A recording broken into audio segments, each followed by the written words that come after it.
بسم اللہ الرحمن الرحیم۔ آج سے کروڑوں سال پہلے اللہ تبارک و تعالی نے اس کائنات کو تخلیق فرمایا اور پھر حضرت آدم علیہ السلام کے ذریعے اس کائنات کے اندر انسانی زندگی کی بنیاد رکھی۔ اس طرح اللہ تبارک و تعالی نے اس روئے زمین کے اوپر بے شمار قوموں کو آباد فرمایا اور ان قوموں کی طرف اپنے بے شمار انبیاء کرام کو مبعوث فرمایا۔ ہر ایک قوم کی طرف مختلف انبیاء کرام ان کی رشد و ہدایت کے لیے تشریف لائے، یہاں تک کہ 1,24,000 کم و بیش انبیاء کرام علیہ السلام اس روئے زمین پر جلوہ افروز ہوئے، اور پھر اللہ رب العزت نے اپنے حبیب حضرت محمد مصطفیٰ صلی اللہ علیہ وآلہ وسلم پر نبوت کا دروازہ بند کر دیا، اور اب قیامت تک کوئی بھی نبی اس دنیا میں تشریف نہیں لائیں گے۔ پیارے دوستو، اس طرح بے شمار انبیاء کرام اپنے اپنے وقت میں اپنی اپنی قوموں کی طرف آئے اور دنیا سے واپس چلے گئے۔ دوستو، سب سے پہلے آپ اپنے ذہن میں یہ بات بٹھا لیں کہ اللہ کے جتنے بھی انبیاء کرام علیہ السلام اس دنیا میں آئے، وہ آج بھی اپنی اپنی قبروں میں موجود ہیں اور بے شک اپنے اپنے مقصد میں کامیاب ہیں۔ حضور نبی کریم صلی اللہ علیہ وآلہ وسلم کی حدیث مبارکہ ہے، اللہ نے زمین پر یہ حرام کر دیا ہے کہ وہ انبیاء کرام علیہ السلام کے جسم مبارک کو کھائے، لہٰذا آج بھی اللہ کے سارے انبیاء کرام اپنی اپنی قبروں میں موجود ہیں۔ لیکن دوستو، ہم آج کی اس ویڈیو میں جن 4 نبیوں کا ذکر کرنے جا رہے ہیں، انہیں اللہ تعالی نے اس ظاہری دنیا سے اسی حالت میں اٹھا لیا تھا، تو اسی لیے 4 نبیوں نے موت کا ذائقہ نہیں چکھا، اور آج بھی وہ الگ الگ مقامات پر موجود ہیں اور زندہ ہیں۔ پیارے دوستو، مختلف روایات اور احادیث نبوی کی روشنی میں 4 ایسے انبیاء کرام کا ذکر ملتا ہے جن کو اللہ تبارک و تعالی نے آج بھی زندہ رکھا ہے۔ لیکن یہاں سوال یہ پیدا ہوتا ہے کہ ان 4 نبیوں کو اللہ تعالی نے کس وجہ سے زندہ رکھا ہے اور کہاں رکھا ہے، اور وہ کب تک زندہ رہیں گے؟ تو دوستو، آئیے جانتے ہیں کہ یہ 4 انبیاء کرام کون کون سے ہیں۔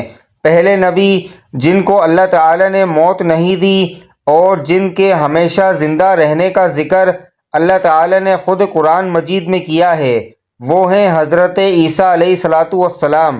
جب حضرت عیسیٰ علیہ السلام نے نبوت کا اعلان کیا تو انہوں نے اپنے ارد گرد کے لوگوں کو جمع کر کے فرمایا کہ میں آپ کو اللہ کے دین کی دعوت دیتا ہوں۔ وہ لوگ یہودی قوم سے تھے، انہی کی دینی کتاب میں لکھا تھا کہ اللہ کا ایک نبی آئے گا جو یہودیوں کے دین کو ختم کر دے گا۔ اسی ڈر سے یہودیوں نے آپ کو قتل کرنے کا منصوبہ بنا لیا۔ آپ یہودیوں کو اللہ کے دین کا حکم دیتے رہے، پر ان کو اس کی کوئی پرواہ نہ ہوتی۔ جب آپ علیہ السلام کو یقین ہو گیا کہ اب یہ لوگ میری کسی بات کا یقین نہیں کریں گے، جہالت پر ہی رہیں گے، ایک دن آپ نے سب یہودیوں کو اکٹھا کیا اور کہا کہ آپ میں سے کون اللہ کے دین پر ایمان لائے گا۔ ان میں سے تقریباً 12 یا 19 لوگوں نے حضرت عیسیٰ علیہ السلام پر ایمان لائے اور کہنے لگے کہ عیسیٰ علیہ السلام ہی ہماری بخشش کا ذریعہ بنیں گے۔ باقی لوگوں نے دین اسلام کو قبول نہ کیا، یہودی ہی رہے۔ ایک وقت ایسا آیا کہ یہودیوں نے آپ کو قتل کرنے کا پکا منصوبہ بنا لیا تھا۔ انہوں نے ایک توطیہ نوس نامی شخص کو مقرر کیا کہ وہ آپ کو قتل کر دے۔ جب توطیہ نوس آپ علیہ السلام کے پاس جا رہا تھا تو اللہ تعالی نے ایک فرشتے کو حکم دیا کہ جاؤ حضرت عیسیٰ کو آسمان کی طرف اٹھا لاؤ۔ وہ فرشتہ اللہ کے حکم کی تعمیل کرتے ہوئے آپ کو آسمان کی طرف لے گیا۔ جب آپ آسمان پر پہنچے تو آپ کی ملاقات آپ کی والدہ سے ہوئی۔ آپ کی والدہ نے آپ کو گلے لگا کر پیار کیا تو آپ نے فرمایا کہ اماں جان، اب ہم روز قیامت ہی ملیں گے۔ جب آپ کو زمین سے اٹھایا گیا تو آپ کی عمر 33 سال تھی۔ حضرت جبرائیل علیہ السلام تو آپ کو بدلی کے ذریعے آسمان پر لے گئے۔ پر یہودی باہر کھڑے طوطیا نوس کا انتظار کرتے رہے کہ کب طوطیا نوس حضرت عیسیٰ علیہ السلام کو ختم کر کے باہر آئے گا۔ کافی دیر کے بعد وہ سارے آپ علیہ السلام کے گھر گئے۔ انہوں نے وہاں ایک شخص کو پایا جس کا چہرہ آپ علیہ السلام جیسا ہی تھا۔ انہوں نے اس کو قتل کر دیا۔ قتل کرنے کے بعد انہوں نے دیکھا کہ یہ چہرہ تو عیسیٰ علیہ السلام جیسا ہی ہے، پر یہ تو ہمارا بھیجا ہوا طوطیا نوس ہی ہے۔ وہ یہ ماجرا دیکھ کر دو گروہوں میں تقسیم ہو گئے اور آپس میں ہی لڑنے جھگڑنے لگے۔ اس لڑائی میں بہت زیادہ یہودیوں کا قتل ہوا۔ اللہ تعالیٰ نے سورۃ النساء کی آیت نمبر 157 تا 158 میں اس واقعے کو یوں بیان فرمایا ہے، اور ان کے اس کہنے یعنی فخریہ دعوے کی وجہ سے بھی کہ ہم نے اللہ کے رسول مریم کے بیٹے عیسیٰ مسیح کو قتل کر ڈالا ہے، حالانکہ انہوں نے نہ ان کو قتل کیا اور نہ انہیں سولی چڑھایا، مگر ہوا یہ کہ ان کے لیے کسی کو عیسیٰ علیہ السلام کا ہم شکل بنا دیا گیا۔ اور بے شک جو لوگ ان کے بارے میں اختلاف کر رہے ہیں وہ یقیناً اس قتل کے حوالے سے شک میں پڑے ہوئے ہیں۔ انہیں حقیقت حال کا کچھ بھی علم نہیں مگر یہ کہ گمان کی پیروی کر رہے ہیں، اور انہوں نے عیسیٰ کو یقیناً قتل نہیں کیا بلکہ اللہ نے انہیں اپنی طرف آسمان پر اٹھا لیا، اور اللہ غالب حکمت والا ہے۔ حدیث نبوی صلی اللہ علیہ وآلہ وسلم ہے کہ حضرت عیسیٰ علیہ السلام قیامت سے پہلے زمین پر آئیں گے اور سنت نبوی کے مطابق زندگی بسر کریں گے۔ آپ علیہ السلام صلیب کو توڑیں گے، دجال کا جڑ سے خاتمہ کریں گے، تقریباً 7 برس تک دنیا میں زندگی بسر کر کے اللہ کے دین کو عام کریں گے۔ آپ کو مدینہ کی سرزمین گنبد خضرا میں دفن کیا جائے گا۔ اللہ تعالیٰ نے اپنا وعدہ پورا کیا اور حضرت عیسیٰ کو یہودیوں کے ہاتھوں قتل نہیں ہونے دیا۔ آپ علیہ السلام کو آسمان کی طرف اٹھا لیا۔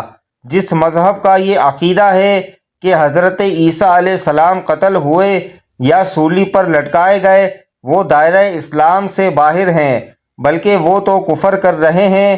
پیارے دوستو، دوسرے نبی جن کو اللہ پاک نے ہمیشہ کی زندگی عطا کی ہوئی ہے وہ ہیں حضرت خضر علیہ السلام۔ حضرت خضر اس وقت دنیا میں تشریف لائیں گے جب دجال جاہلیت پھیلانے کے لیے نمودار ہوگا۔ حضرت خضر علیہ السلام ان لوگوں کو اللہ کے دین کا حکم دیں گے۔ ایک روایت میں ہے کہ حضور نبی کریم صلی اللہ علیہ وآلہ وسلم اپنے صحابہ کرام کو حضرت خضر علیہ السلام کا قصہ سنا رہے تھے کہ آپ نے فرمایا کہ حضرت خضر علیہ السلام کا باپ ایک بادشاہ تھا جو حضرت خضر علیہ السلام کو اپنی بادشاہت نوازنا چاہتا تھا، لیکن حضرت خضر علیہ السلام کو دنیا کی بادشاہت پسند نہ آئی تو انہوں نے اپنے والد کی سلطنت کا جانشین بننے سے انکار کر دیا اور اپنے والد گرامی سے ناراض ہو کر جنگل میں جا کر رہنے لگے جہاں ان کو کوئی بھی ڈھونڈ نہ سکا۔ آپ کا گزر ایک آب حیات کے چشمے سے ہوا۔ اس چشمے سے پانی پی کر آپ تا حیات زندہ رہنے میں کامیاب ہو گئے۔ آپ کے تا حیات زندہ رہنے کا ذکر کافی روایات میں ملتا ہے۔ حضرت انس رضی اللہ تعالی عنہ نے ایک روایت میں آپ کا ذکر اس طرح کیا ہے کہ جب اللہ کے نبی صلی اللہ علیہ وآلہ وسلم کا وصال ہوا تو ایک بزرگ سارے مجمع میں سے ہوتا ہوا آپ صلی اللہ علیہ وسلم کی میت کے پاس آ کر رک گیا۔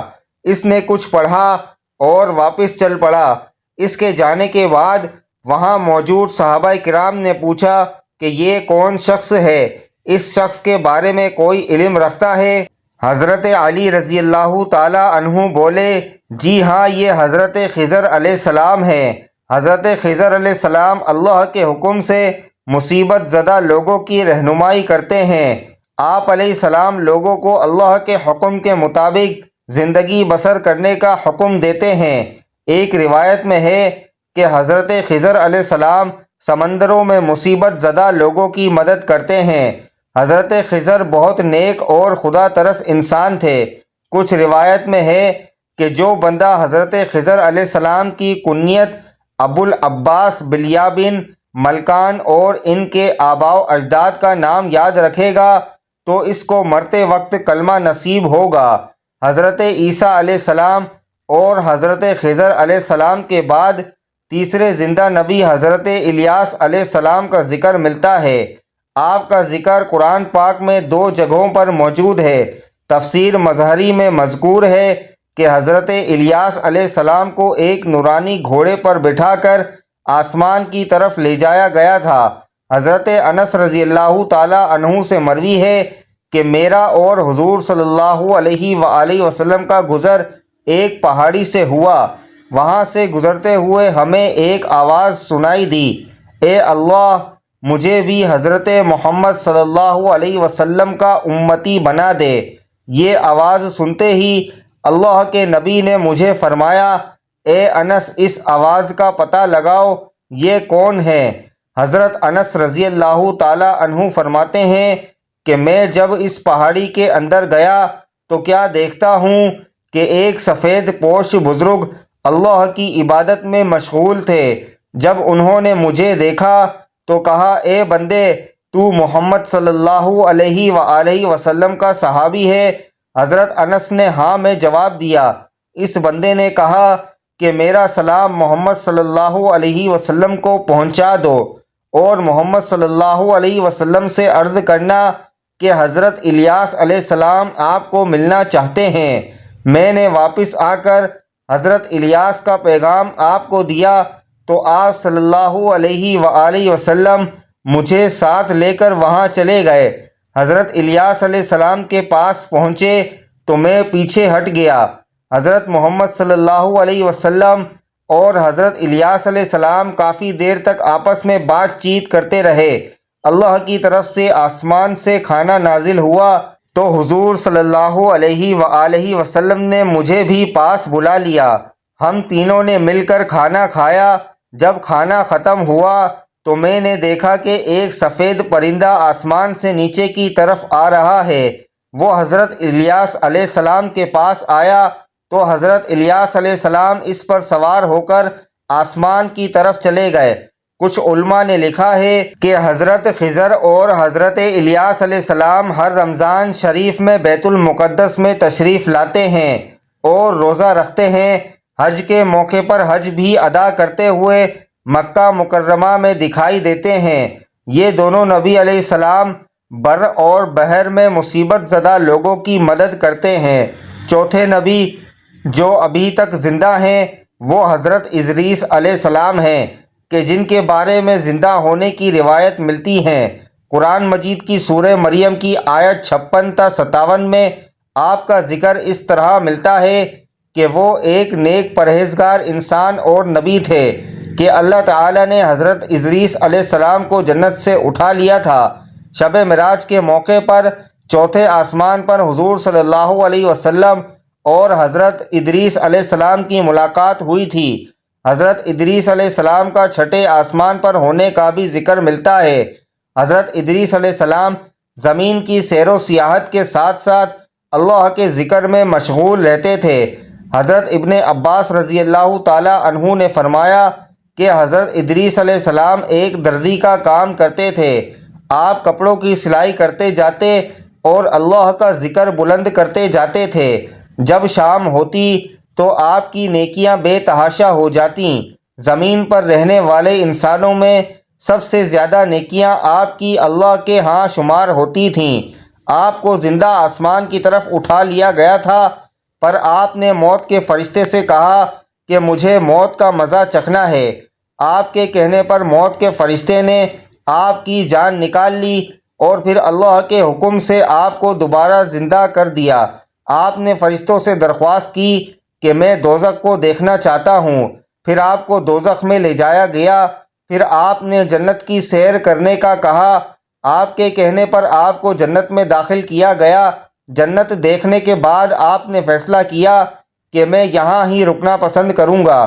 فرشتے نے آپ کو کہا کہ آپ اپنے مقام کی طرف جائیں۔ اسی وقت اللہ تعالیٰ کی طرف سے فرشتے کو حکم ملا کہ ادریس علیہ السلام کو یہاں ہی رہنے دیا جائے۔